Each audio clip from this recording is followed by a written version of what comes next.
What's up, guys? This is the Gospel According to Mark with a C. He is I, and I am he. Just taking some time to tell you exactly what's on my mind. Now, guys, this is kind of a departure for me. I'm going to talk a little bit about the Crayola Vinous, okay? I don't do this a lot because I know this is one of those things that people feel very, very, strongly about. So I don't like getting into it with people, which is the reasons why I'm not on Facebook, because I'm not going to be arguing with family about how they feel, how I feel, what they've seen, what I've seen. There's no end to stuff like that. And in the end, you just end up alienating yourself from your own family. And we've had enough of that so far due to what's been going on out there. But guys, I've had this question for a long time, and some of you might think that I'm being a smartass about this, but it's a real valid question that I've had that I haven't been able to really get an answer to. So I want to know, okay? And keep in mind, guys, some of you might know that I had the Crayola Vinous, like a month ago, maybe a month and a half ago. And, my experience with it was, thankfully, it was mild. I had it, my son had it. He didn't have any symptoms whatsoever. I had fatigue and coughing with a loss of smell temporarily. And that was the tip off. It was a combination of two things. It was the fatigue that I realized I was starting to feel. And one morning, early morning, I shall never forget it, my dog took a hefty dump on the living room floor, something he doesn't do very often and hasn't really done since. But I remember going in there and cleaning it up. And then after the fact, I was like, how come I didn't smell that? You know what I mean?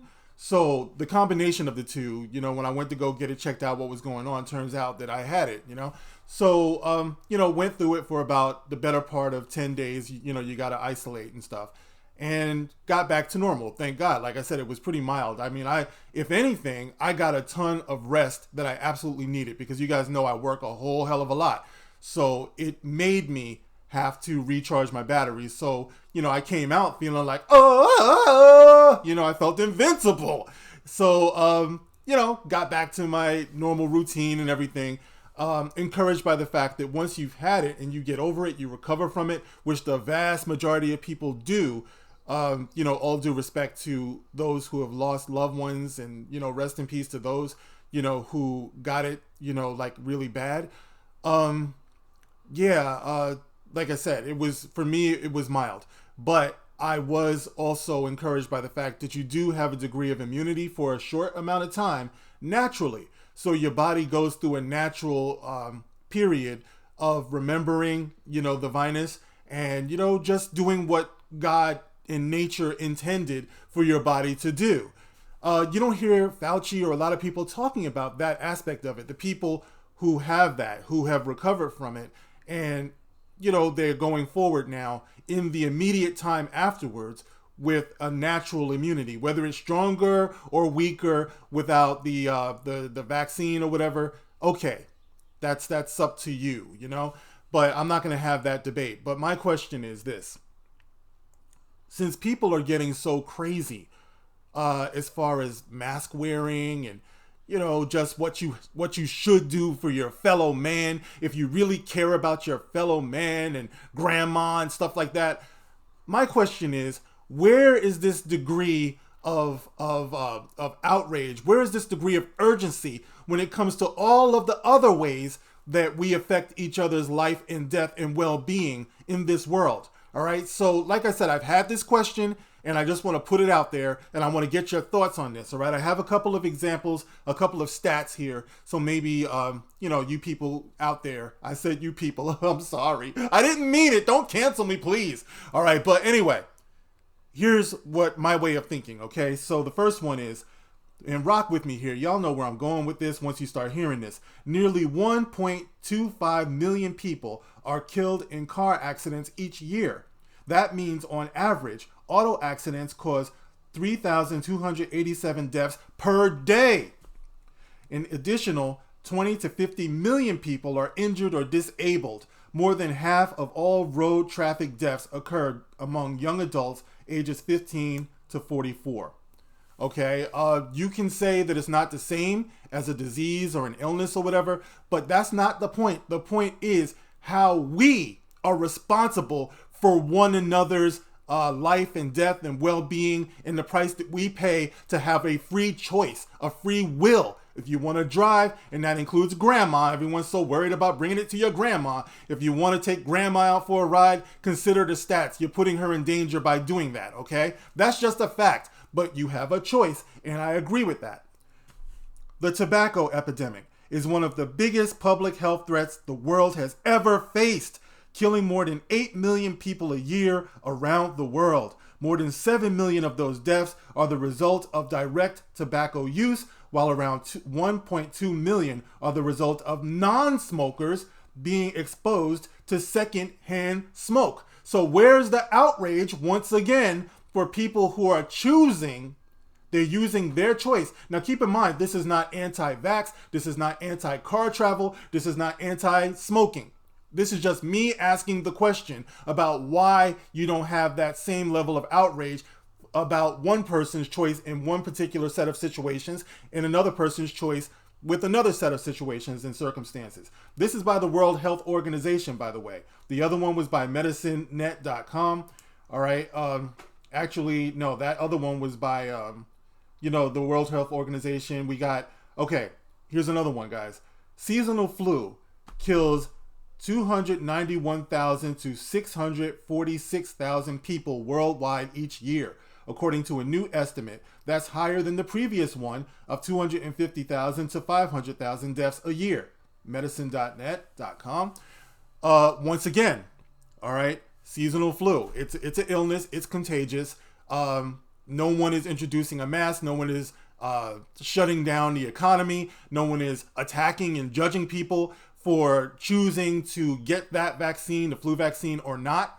No one is forcing people, but are more than 500,000 people dying each year more acceptable than whatever you're considering the death rate to be from the coronavirus?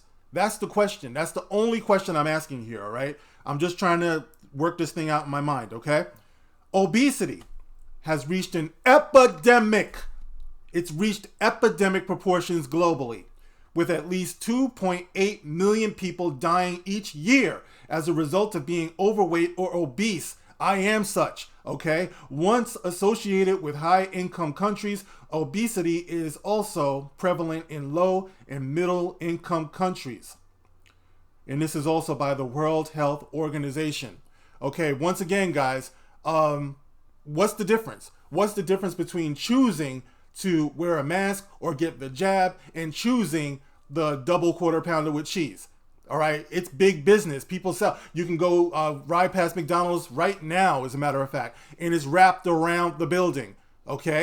So you know what I'm saying? But this is not anti-fast food.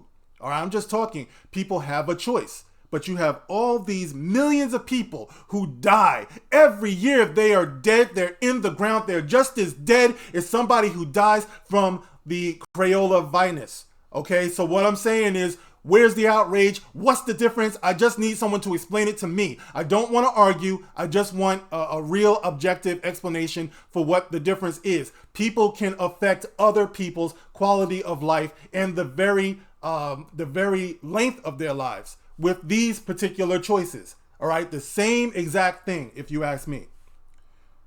Okay, now, in Science Now, the Los Angeles Times reports that the consumption of sugar-sweetened drinks appears to claim the lives of about 25,000 American adults yearly and is linked worldwide to the deaths of 180,000 each year, according to a study published June 29th in the journal Circulation. This is by the nwphysicians.com. All right, so just the mere consumption of sugar and sugary drinks, diabetes, that kind of thing, is killing people in the hundreds of thousands, tens of thousands.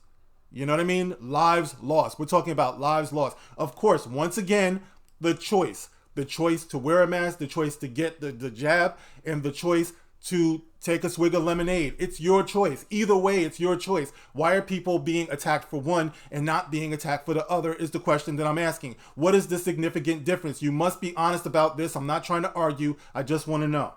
Okay? Excessive salt consumption accounts for an estimated 2.3 million deaths from heart attacks, strokes, and other heart-related diseases globally. Foodnavigator.com. All right, 2.3 million deaths from salt consumption. Okay, once again, it's a choice that you make. If you want to eat that bag of potato chips, if you want to go to that fast food place, I'm guilty. You know, I've chosen to do this. You know, many times I will choose to do it again. You go to the movies, get a big bucket of popcorn. What the hell do you think is going on there? You know, but this is what we do. And we should have the choice to do that. Like I said, you're affecting your health, you're affecting your family, because your family's got to deal with your ass. If something happens to you, you kick off or whatever. We affect each other. We all live together. We're codependent that way. So when you look at all of these other areas of life that we are this way, where we affect the quality of life for one another, then you have to ask yourself, well, you don't have to. I'm just saying I do. I ask these types of questions, and I inevitably get hit with ad hominem attacks, you know, all types of judgments, you know, insults. I mean, you name it. I'm just challenging people to ask yourselves why it is that we're being turned on each other. We're being politicized down the line. Oh, it must be those Trump supporters. You know, why are we allowing this to happen to us now? We're being separated from our loved ones because you don't want to risk bringing it home. Every day that you walk outside your home, you're risking bringing death home. You might not make it back home. Every single day, every moment when you wake up, one thing is for sure: from the moment you're born, you're getting closer to the day when you leave, whatever way that might be. So I'm just saying, for me, somebody who admittedly thinks way too much, I have to ask myself, what is this all about? What is it really all about? People are talking about getting these vax passports and stuff. It's like, and people are cheering for this. It seems more than likely that what it is that we're giving up a whole lot of our own personal freedoms off of a fear that's being aggravated in our pop culture, in our media. And why? When people are put in fear this way, our judgment regarding our freedoms and everything becomes compromised. But guys, I'm saying too much. That's just the way I feel. All right. I just want to know, with all those things that I put out there, what's the real difference? Because if you ask me, it all comes down to choice. And that's something that we're giving up. The power to choose. The respect for those who have that right to choose. Whether you want to, whether you don't want to. All right, guys. Just thinking out loud. Like I said before, this isn't to cause arguments. This isn't to cause stress. I give respect to everyone who's been touched by this, you know, this illness, this disease. I'm not insensitive to that. But these are questions I feel that should be asked. All right, guys. Get in the comment section. Let me know how you feel about this. I hope this doesn't get my channel taken down. You know, you're not supposed to be thinking this way, but, you know, what am I going to do, man? I'm the gospel according to Mark with a C. He is I and I am he. And I take some time to tell you exactly what's on my mind. That ain't just some bullshit that I say. It's a mission statement.